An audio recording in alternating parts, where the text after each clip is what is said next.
그러나 오늘 흔히 연약한 신앙세대라고 여겨지는 3040이 뭔가 하나님을 뒤로하는 삶을 우리가 당연시 여기는 건 분명 우리는 잘못이다라고 알고 있어야 됩니다. 하나님을 향한 경건은 결국 우선순위에서 나옵니다. 하나님이 우선이냐, 내가 우선이냐. 하나님이 우선이냐, 우리 가족이 우선이냐. 거기에서 경건이 갈라지는 거예요.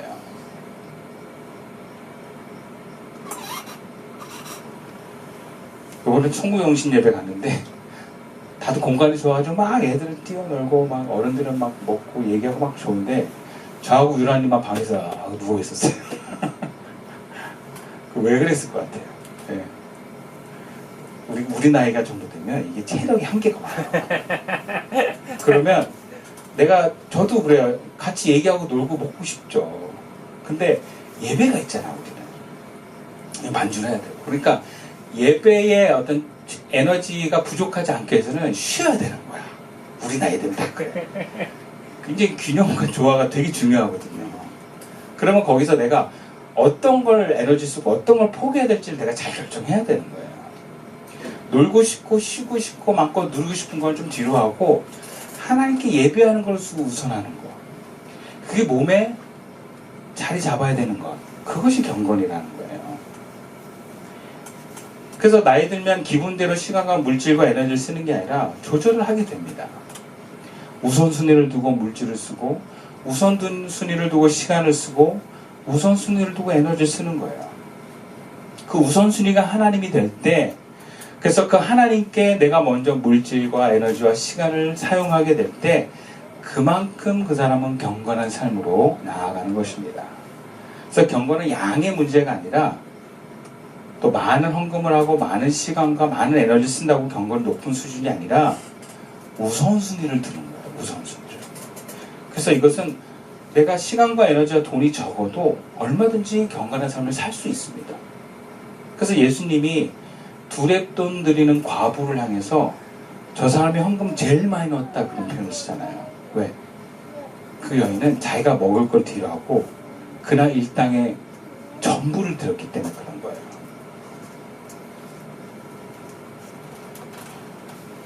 이런 우리가 우리를 위하고 뭔가 우리 삶을 채우고자 하는 마음은 당연합니다. 그런데 보이지 않는 그 하나님을 의식하고 하나님을 기쁘게 하겠다는 그 이름 아래 내가 하나님을 우선하게 된다면 그것이 자연스럽고 당연하게 된다면 우리가 경건의 모습으로 나아가는 것이라는 겁니다. 중요한 것은 우선순위입니다. 그리고 세 번째로 경건은 무엇인가? 오늘 본문 48절부터 51절까지의 말씀이에요. 그의 부모가 놀라며 그의 어머니는 이르되 아이야 어찌하여 우리에게 이렇게 하느냐 보라 내 아버지와 내가 근심하여 너를 찾았노라. 예수께서 이르시되 어찌하여 나를 찾으셨나이까 내가 내 아버지 집에 있어야 될 줄 알지 못하나이까 하시니 그 부모가 하신 말씀을 깨닫지 못하더라. 예수께서 함께 내려가사 나사렛에 이르러 순종하여 받으시더라. 그 어머니는 이 모든 말을 마음에 듭니다.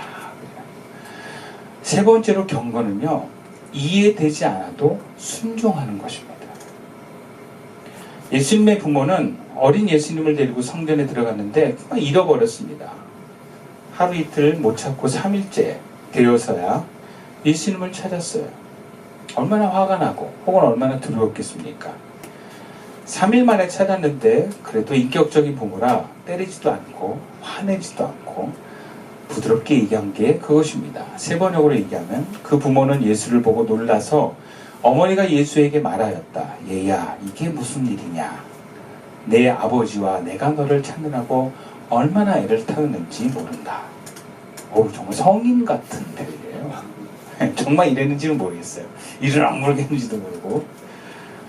안 되는 게 다행인데 어쨌든 화가 난 게 당연한데 예수님의 대답이 놀라워요. 죄송해요. 이거 없어. 안 미안해. 세 번역으로 뭐라 그래요? 어찌하여 나를 찾으셨습니까? 저 왜 찾았어요? 그렇죠. 내가 내 아버지의 집에 있어야 할 줄 알지 못하셨습니까? 그래요. 그럼 더 맞을 스토리죠, 이거. 미안하다는 얘기도 안 하고, 이거 뭔 소리야? 내 아버지는 여기 있는데 내 아버지 집이래. 지금 예수님 아버지 누구예요? 하나님이라는 표현하는 거예요. 하나님이 계신 그곳을 예루살렘 성전으로 사람들은 다 이해하고 있었어요. 하나님이 임재가 있는 곳. 그러니까 예수님은 자기 스스로가 지금 내가 하나님 집에 있다. 뭔가 이해와 상식을 넘어서 눈에 보이는 이해와 상식선의 부모는 누구예요? 마리아와 요셉이에요. 근데 믿음의 영역에서 뭐예요? 예수님의 아버지는 누구예요? 사실 요셉은 그냥 육신적인 돌봄의 아버지예요. 예수님의 아버지는 하나님이시죠.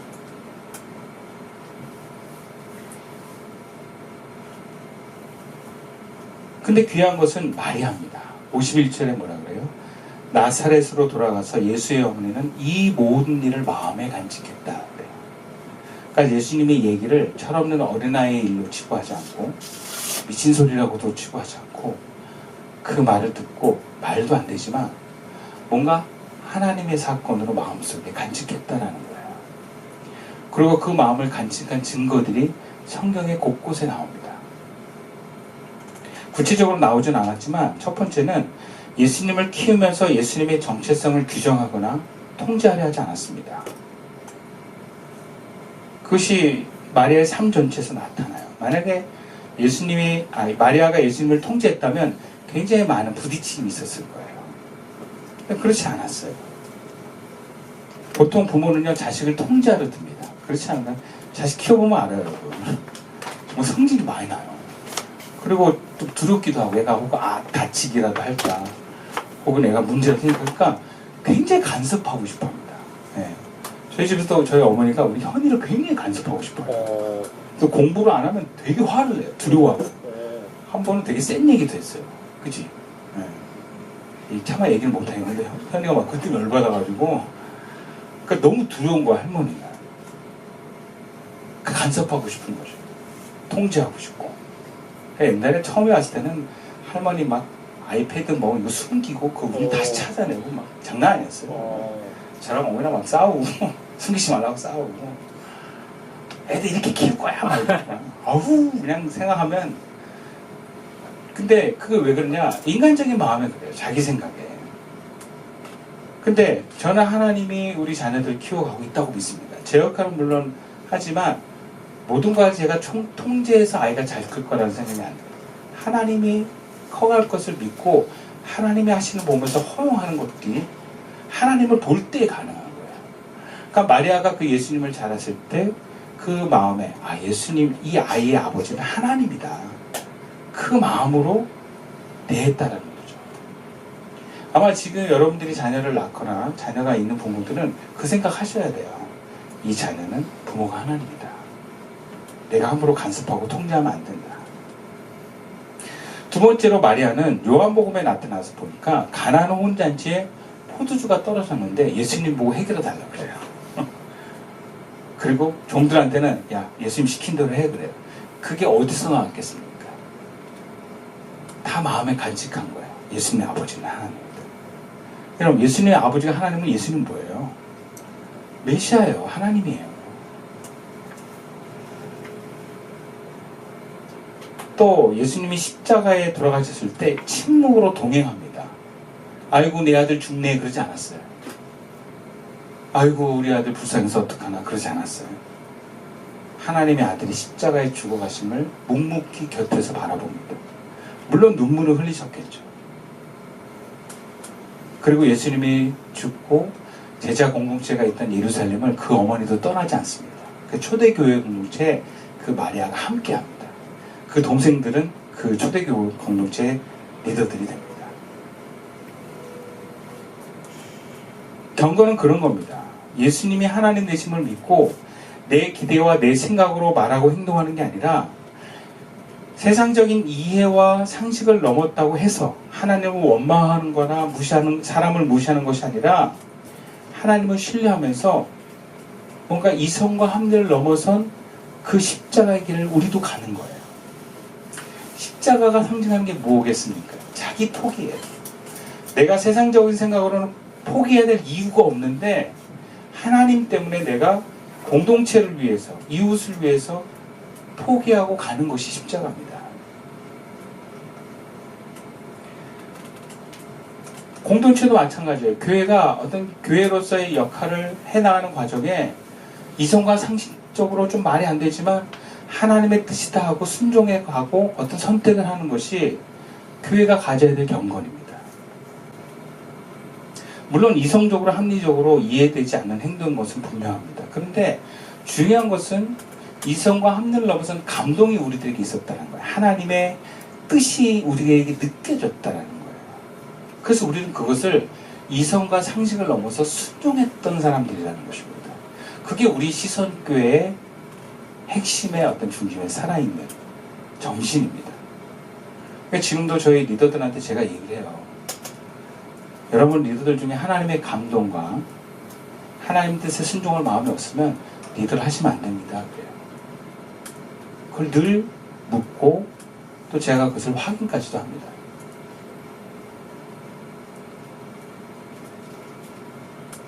경건은 모든 사람, 모든 것에 있어서 이해하고 이성과 합리를 가지고 순종하는 태도를 말하는 것이 아닙니다. 경건은 하나님을 향한 신뢰가 이해보다 앞서는 선택이라고 말할 수 있습니다. 물론 그 과정에서 교회는 분별이 필요한 건 사실입니다. 근데 누가 이런 질문을 합니다. 왜 성도는 그럼 경건해야 되는가? 그렇게까지 모험을 해야 될 이유가 뭐냐? 우리 삶에서 경건을 실천하고 드러낼 만큼 경건이 우리가 정말 중요한가라는 질문을 받을 수 있어요. 꼭 그렇게까지 유별나게 교회 생활을 해야 돼? 이런 질문을 많이 받습니다. 예수 믿으면 꼭 그렇게 미치도록 믿어야 돼? 광신도 아니야? 이렇게 얘기를 합니다. 그렇지만 여러분, 경건은 하나님이 우리에게 축복하시고 은혜를 부어주시는 통로라는 걸 기억하셔야 돼요. 사람은 하나님의 은혜 없이 살 수 없다고 얘기합니다. 근데 막상 하나님의 은혜는 그냥 주어지는 게 아니에요. 물론 구원을 향한 하나님의 은혜는 우리가 하나님을 알 수 없는 가운데 주어질 수도 있지만 이미 하나님을 하나님으로 인정하고 살아가는 우리의 삶 속에서 정말 많은 영역에서의 은혜와 생명의 능력은 경건이라고 하는 통로를 통해서 흘러나가는 거예요. 그래서 경건할수록 그 사람에게 하나님의 은혜는 더 충만하게 되어 있습니다. 왜 경건하냐? 왜 경건하려고 그렇게 애쓰냐?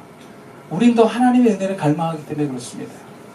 우린 더 하나님의 은혜가 넘치고 풍요로워지기를 원하기 때문에 우리는 경건을 선택하는 것입니다. 그래서 어떻게 해요? 하나님으로 충만해지고 싶어서, 하나님의 은혜가 가득한 삶을 살고 싶어서, 우리가 그럴 때 예수님처럼 이웃을 사랑할 수 있기 때문에 또한 그렇습니다. 나는 아무런 삶의 결단과 믿음의 태도와 행동도 없으면서 기도만 하면 하나님이 내 소원 다 들어준다? 이러면 그건 기독교가 아닙니다. 그런 영역을 예수님은 우상숭배라고 따로 분리해놨습니다. 자기를 위한 신앙행위는 우상숭배로 빠질 가능성이 많습니다. 물론 자기 자식을 향한 신앙행위 또한 그럴 가능성도 많습니다. 경건, 즉 하나님을 신뢰하고 하나님을 경외하는 삶의 태도는 하나님부터 은혜와 생명을 누리는 것입니다. 결국 경건은 우리의 삶의 태도가 하나님을 향하지만 하나님은 우리의 경건을 통해서 이웃을 복을 주십니다. 그래서 경건한 삶의 가장 대표적인 성경의 인물 중에 한 사람이 아브라함이에요. 아브라함을 향해서 하나님이 복을 주셨는데 뭐라 하냐면 너로 말미암아 세상 모든 만민들이 복을 받을 것이다.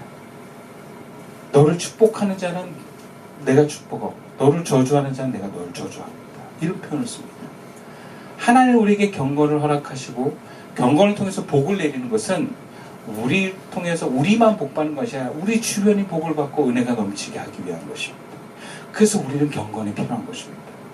우리가 경건의 완성을 나아가는 건 나 혼자 잘 먹고 잘 사는 것이 아니라 나로 말미암아 더 많은 사람들이 복을 받게 하기 위해서라는 거예요. 우리 교회가 경건을 향해서 나아가는 이유는 우리 교회만 잘 되기 위한 것이 아닙니다. 우리 교회를 통해서 다른 교회가 더 세워지고 아름답게 세워지고 풍요로워지고 또 뭔가 주변에 하나님의 은혜와 생명을 흘려보내기 위해서 그런 거예요. 여러분, 이 경건이라는 것이 나로만 끝나지 않고 반드시 경건은 경건을 낳게 돼 있어요. 저는 가끔 우리 교회 아이들이 굉장히 기대가 될 때가 많아요. 우리 교회 아이들은요, 우리 교회가 세워지고 코로나를 함께 가는 그 부모의 경건과 이모 삼촌들의 경건을 몸소 본 사람들이에요. 그래서 경건의 태도가 몸에 배어 있습니다. 아이들은 어려서부터 용돈에 11조를 내는 것을 이미 습관이 되어 있어요. 우리 자녀들만 해도 제가 얘들아 요 돈 받은 거 11조 내야지 했을 때 한 번도 토단 적은 없어요. 당연하게 생각을 해요. 이 소중한 걸 왜 11조를 내? 이런 얘기 하나 안 해요. 당연하지 그래. 당연하지. 당연한 왜 얘기해 아빠? 막 이런 식이에요. 그 얘기하면 마치 자기네들이 안 할 것 같은 거를 막 확인할 것 같은. 본인들은 너무 자연스럽게 당연한 얘기예요. 그리고 우리 자녀를 포함해서 우리 교회 아이들은요, 코로나 때 예배드리고 수련 다 했잖아요. 그러니까 예배가 우선순위인 줄 알아요. 마스크를 쓰고 다 부모를 따라 교회를 다녔어요. 숨죽이면서 몰래 예배 드렸어요. 어떤 사람은 평생 수련해도 이런 게 어려운데 아이들은 그냥 자연스럽게 몸에 해버렸어요. 그러니까 저희 자녀들은 MT든 수련회든 당연히 학교 빠지고 가는 걸 생각해요. 네.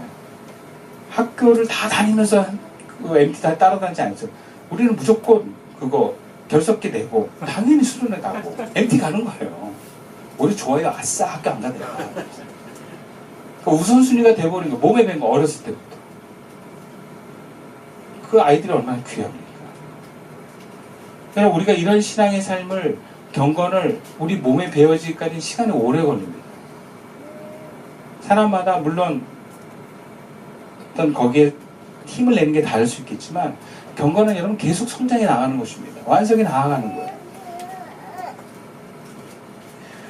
그럼 말씀을 마치겠습니다. 예수님은 성전의 3일을 부모 없이 돌아다니고 말씀을 가르치고 있으면서 부모님을 찾지 않은 만큼 그 독립성과 자율성 그리고 하나님 아버지에 대한 신뢰가 튼튼한 길을 가셨습니다. 그것이 바로 경건의 길입니다. 우리도 그 길을 갑시다.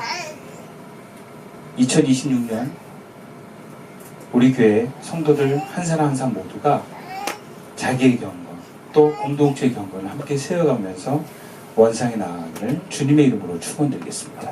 기도드리겠습니다.